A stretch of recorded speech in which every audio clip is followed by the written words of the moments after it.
What's up, ladies and gentlemen? Welcome back to The Good, The Bad and The Stupid. It's Tuesday the 7th of January. Hope you've had a good day. It's a good Tuesday. It has been for me. Today has been like my Monday should have been. I've attacked the day and got a lot of shit done.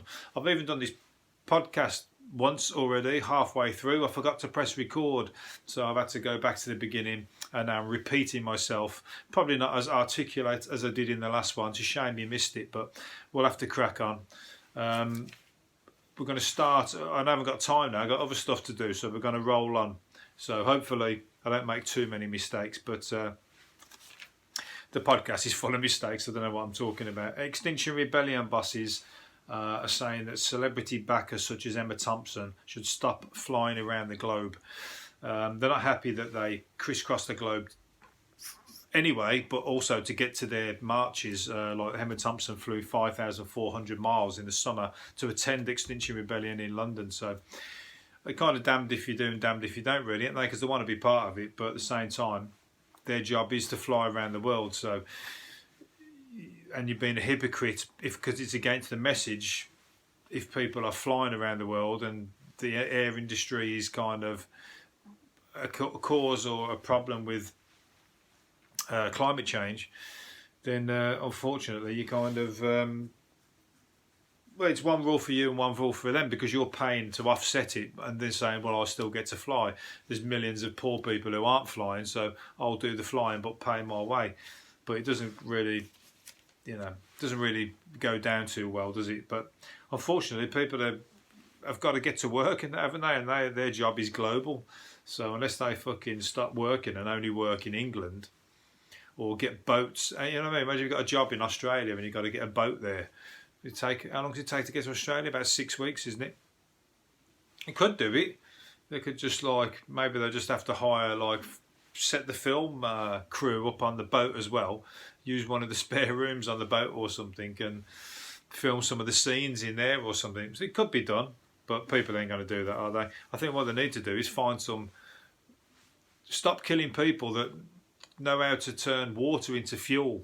That's what we should do, and fuck the oil industries off and all that kind of stuff, and get these get straight off these kind of fossil fuels and whatnot, and fly the planes on a different kind of, or let's get in touch with the aliens and find out, or all this stuff that you've got hidden. We probably know how to fly greener or whatever, but it doesn't pay to do that, do they? You got all this oil to sell and oil to use.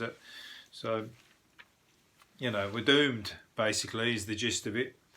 But yeah, I mean, they mean well because they want to be part of it and they bring attention. The celebrities do. So I can't really give you an answer to that one at the moment, I'm afraid, Emma. You're just going to have to, be the good and the bad cop both at the same time, I think, because some people are suggesting that by telling them not to come, you're also biting your nose off to spite your face, because they're bringing attention to the marches as well. Anyway, Call the Midwife star. This is funny. Call the Midwife star Miriam Margolyes. Call the Midwife is about midwifery, obviously, and there's obviously going to be lots of children around in it. And she said that she hands the babies back as quickly as possible while filming the show, because she doesn't like children. And she hands the babies back as quick as she can. I'd rather just not be with kids, and I don't mind telling them that I don't like you. So she's a bit of a barrel of laughs to be around, and she's like that grumpy old grandma, isn't she? That everybody knows, or not everybody knows, but you can imagine that you've seen the films and stuff like that, even. But anyway, yes, well, you picked the wrong job there, haven't you? I mean, obviously, she's 78, so you've got to take what comes along, haven't you, when you're that age? But you've took a job in a series which is going quite well, so they'll probably just keep doing loads of series, and it's all about babies and children. So she probably fucking hates it, but she needs the money. So anyway, there you go. That's behind the scenes. I've not actually watched the programme. Is she grumpy in the programme, or is she got a big smile on and pretending to be all happy and loving the babies? And then she would have to be if she's a midwife. Otherwise, be like some kind of fucking,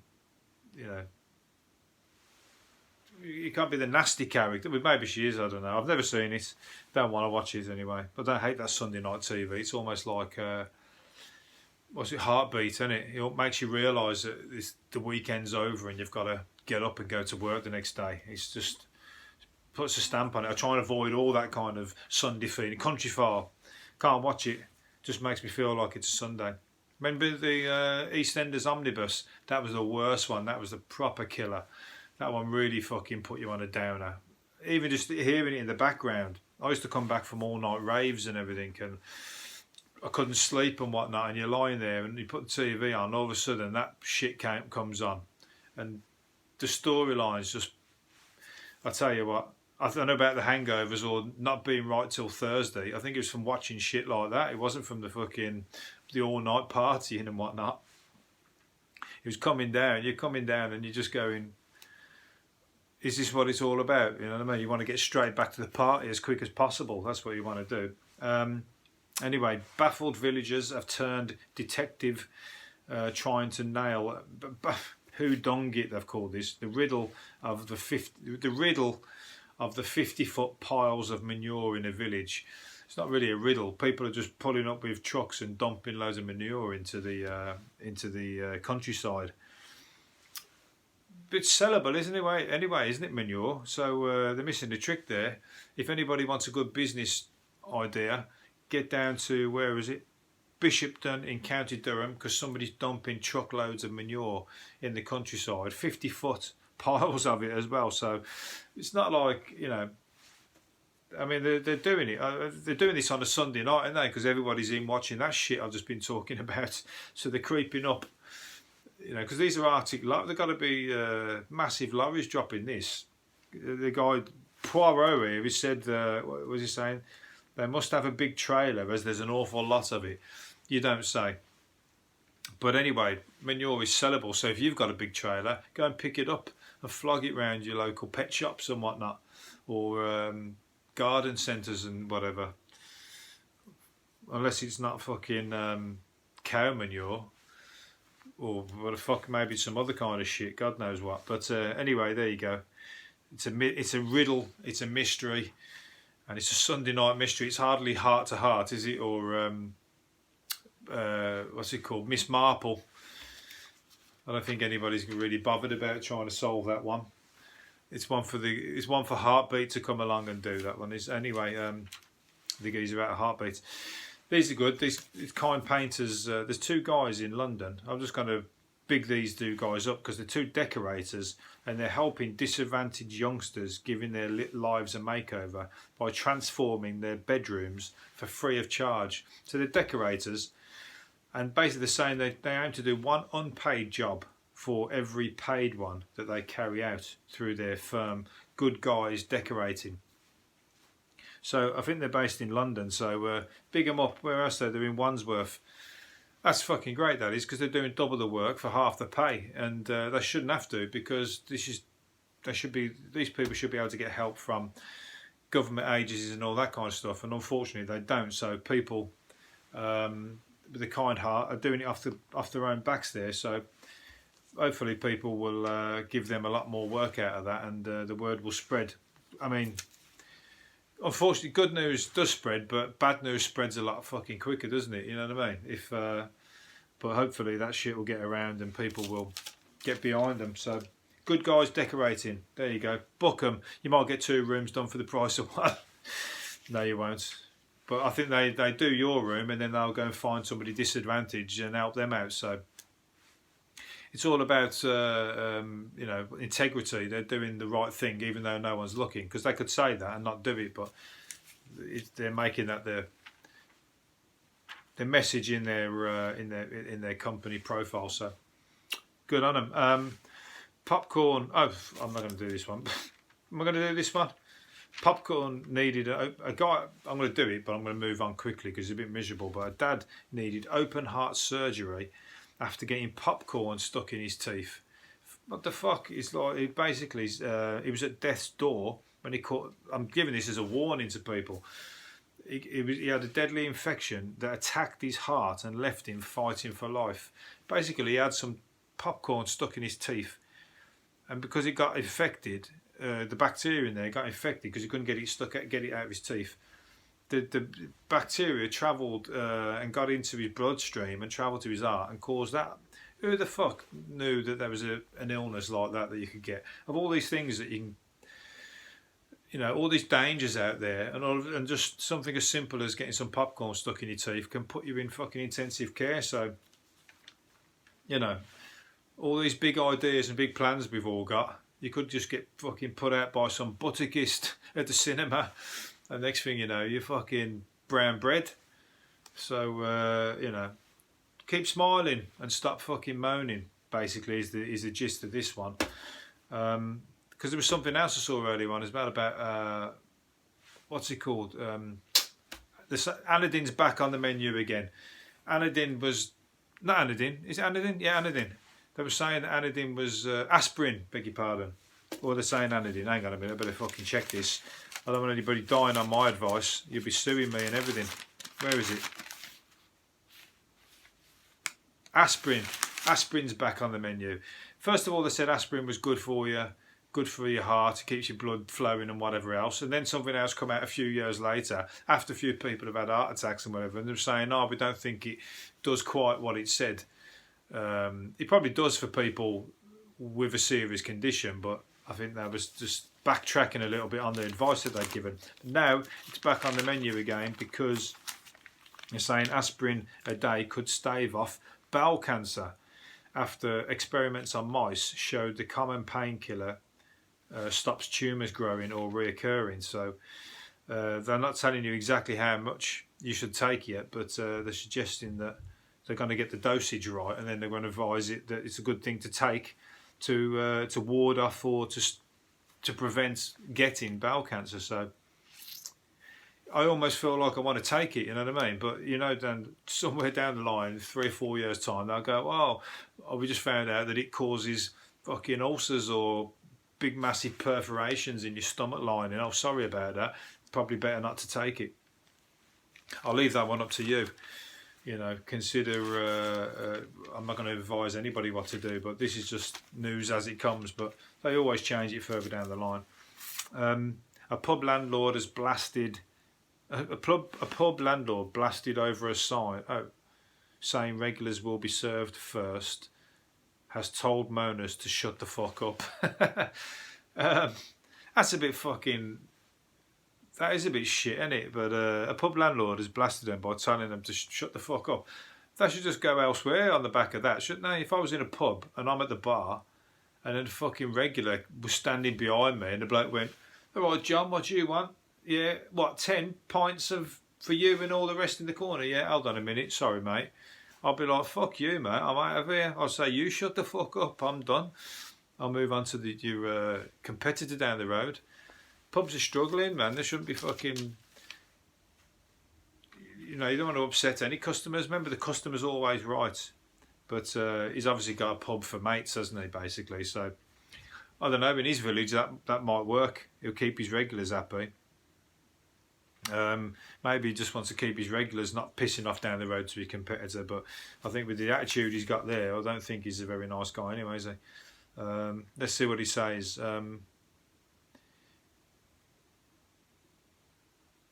But no, it did not want to be named, argued locals paid the bills and find it fun. I don't know what the fuck he's on about there.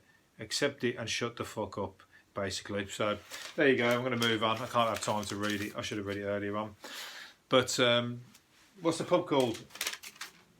Do we know the pub? Bollocks. Oh, the Teal Arms in Stockton-on-Tees. So there you go. Don't go to the Teal Arms in Stockton-on-Tees unless you want to wait ages for your drink, because all the fucking other guys are going to get served first.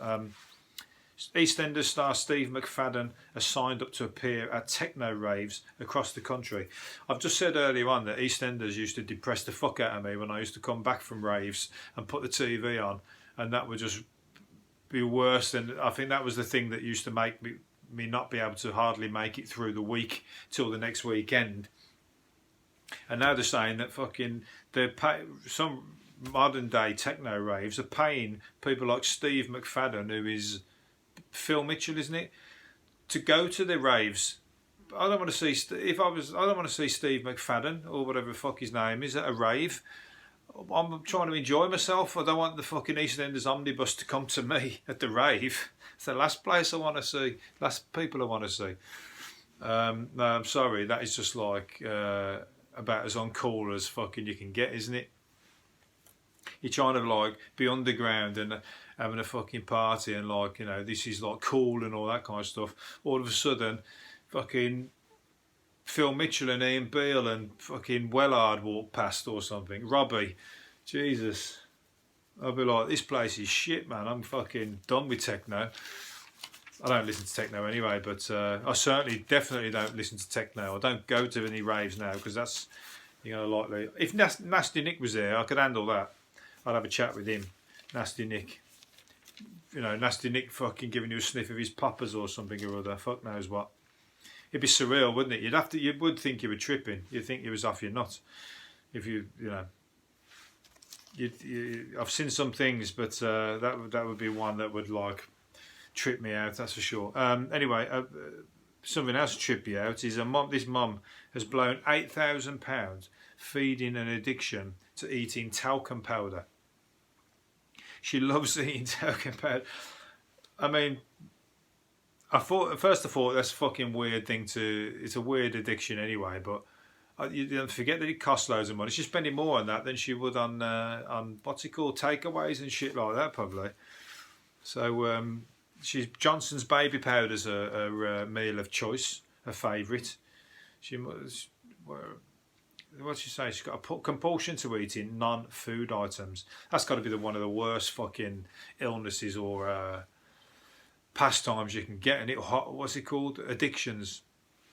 Got to be the worst. Eating fucking baking powder, but she's enjoying it, so she probably feels like what a madras feels like to me. A curry feels like to me. She's like getting that same buzz off talcum powder. She must be pouring it on her hand after coming back with a bag full from the shop and going, that's gorgeous. That's fuck. I've been waiting for this all day. You know, she's doing that the way some people are with fucking cocaine, I imagine. You know, they're coming back with a bag full, running into the house or whatever, like Friday night, and then all of a sudden, Steve out of fucking EastEnders is there. What's his name? Not Steve. Oh, Steve McFadden. That's what I was saying. Listen to the story earlier if you just came. About, what's his name? Phil Mitchell being at the Techno Raves. Anyway, there you go. I don't know how she's going to sort that one out, but you know, she'll move on from talcum powder to fucking eating fairy liquid or something shit like that, won't it? Shame. Anyway, Flake. The university has put up warning signs after a string of seagull attacks left a terrified student lucky to be alive. Come on. This is in Brighton. The one said it tried to bite my leg off. It's a seagull. Oh, they are actually quite big, the seagulls. So I don't think they try to bite your fucking leg off, though. Surely. But they do swoop down and try and nick your Greg's pasties off you and whatnot. So just don't eat as you're walking down the street. They're after food, aren't they? So if you've got nothing in your house, they're not going to dive bomb you for no reason, are they? I always think that, I mean, the seagulls, you look at them, they've got some kind of wicked sense about them anyway, because whenever I've sat on the beach or whatnot, you could sneak, like, they wouldn't even know. You might have some chips in your bag or something. You might sneak one little chip out or whatever, like, and you see, he'll notice, he'll like spot it or sense it or smell it. Fuck knows what he does. But next thing you know, him and all his mates are all around you, so you can't get away with nothing. So you just got to be careful about, you know, what you're eating. But I don't think they're going to take your leg off. Come on. I mean, they took a little dog away, didn't they? That dog never came back, did it? Fucking dropped him in the field somewhere or swallowed him whole. And Only Fools and Horses superfan with Down syndrome celebrated his 18th birthday with a bus trip inspired by the show. Where did they go? This is brilliant. This is the Jolly Boys outing they went. Where did they go though? Should have gone to Margate. He's from Cardiff, so probably didn't go that far. But they did a Jolly Boys out, and everybody's all dressed like fucking Only Fools and Horses. And look, he's dressed like Del Boy. I'm showing this to the video version. You're going to have to come over and watch it. Not enough people are watching my videos. So if you listen on the podcast, imagine a great photo here of a guy. He's got Down syndrome, but he looks cool as fuck dressed as Del Boy there, look. And then you've got all the other characters there. You've got Rodney in the background there, Uncle Albert, Boise, everybody like that. They look amazing. So what a great party that looks like. That kid knows how to have fun, that's for sure. So great. I wish I could have gone on that. It looks like a right barrel of laughs. What we're moving on to? Oh, I've got through all those already. 20 minutes. Okay, we're going to finish up on a couple more or one more. Have I got? I might have even done it. That might have been the one I wanted to finish on. Bollocks. No, I've got to find one more to do. White. Where is it?